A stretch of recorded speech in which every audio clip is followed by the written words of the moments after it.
Hello everyone, my name is Praneesh from first year IS. So my title is Waste Sorting Dustbin and Brick from Plastic Waste. So uh, this is an eco-friendly project which will help in sorting and separating biodegradable and non-biodegradable waste and preparing brick from plastic. It will help in recycling the plastic waste and preparing soil conditioning products from the organic waste. This dustbin separates both organic and non-biodegradable waste.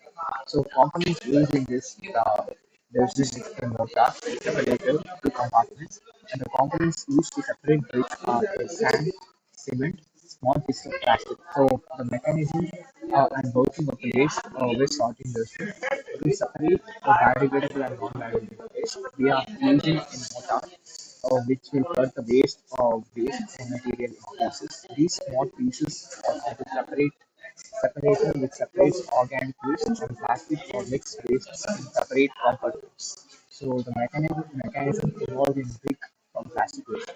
Plastic waste is made to cut into pieces. Sand and cement are used as a binding agents. Small pieces of plastic are heated and melted and then mixed with sand and cement and molded into bricks. This is a pictorial representation of the experiment, how the project will work. So, thank you.